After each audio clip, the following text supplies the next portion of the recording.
Did you like the Rolex I sent? My mother asked, smiling across the table.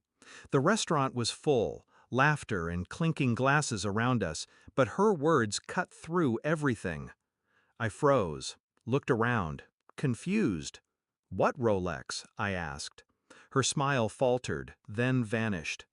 The silence that followed was heavier than the wine glass in my hand. She turned, eyes narrowing, not at me, but at my wife. You didn't tell him? I saw it then, the flicker in my wife's face, the tightening jaw, her hand gripping the napkin too tightly. The table was suddenly a battlefield. I wasn't hungry anymore. I wasn't even breathing.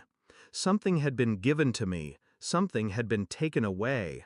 And in that instant, without fully knowing why, I knew the gift wasn't the watch. The gift was the lie. The night ended in fragments. My wife's excuses, quick and clumsy. It must have been stolen. Maybe the package never arrived. You know how deliveries are these days. I let her talk. I let her weave the rope. But I replayed the look in her eyes, the hesitation before every word. I knew the Rolex had arrived. I knew it had touched her hands. The question was where it went, or to whom. When betrayal enters a marriage, it doesn't kick down the door. It slips in quietly, wearing familiar skin. You don't hear it at first. You feel it, the coldness of a touch, the distance in a glance. This wasn't about a watch. This was about a trail, a gift redirected, a secret recipient. I went to bed that night next to her breath steady, her hand draped across me as if nothing had changed. But something had. The silence between us had grown teeth. I began small, a careful inventory.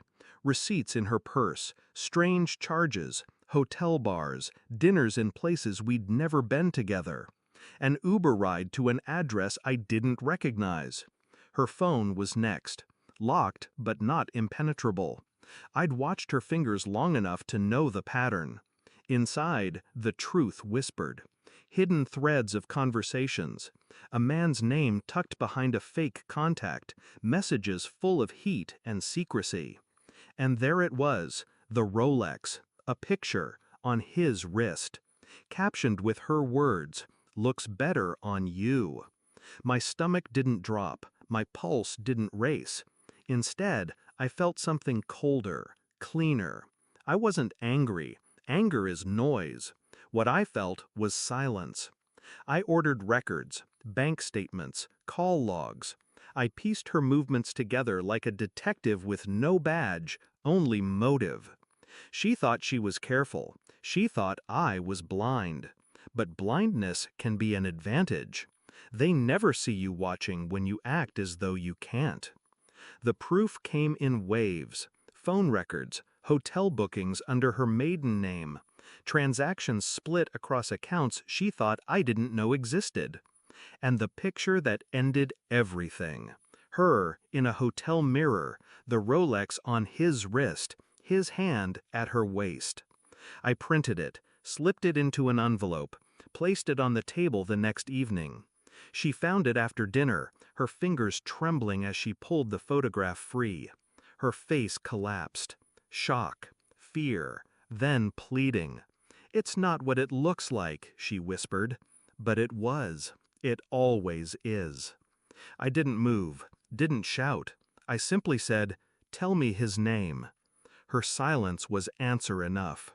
The sound of her breath was louder than my voice, louder than the clock ticking in the kitchen. And in that silence, she finally understood that the collapse had already begun. The next day I called her mother, calm, direct. I told her everything. Then I called mine, shared the photo, explained where the Rolex had gone. I didn't rage. I didn't curse. I let the truth do the work. By evening, the walls had closed in. Her mother stopped speaking to her. My mother looked at her with a mixture of disgust and pity. The man, the one with the Rolex, vanished as soon as the scandal reached his ears. She came to me, eyes swollen, voice raw. "Please," she begged, "we can fix this."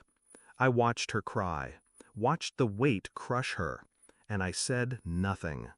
Sometimes silence is the sharpest blade. She left a week later. No bags of hers remained. No trace of her perfume lingered in the house. I sat at the table, the photograph still there. The watch gleamed on his wrist, her reflection blurred in the glass.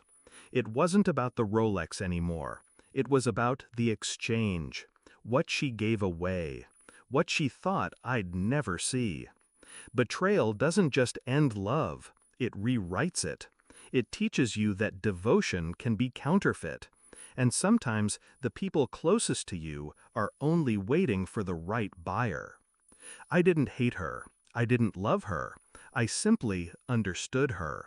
And understanding is colder than hate. Because hate can burn out. But understanding lasts forever.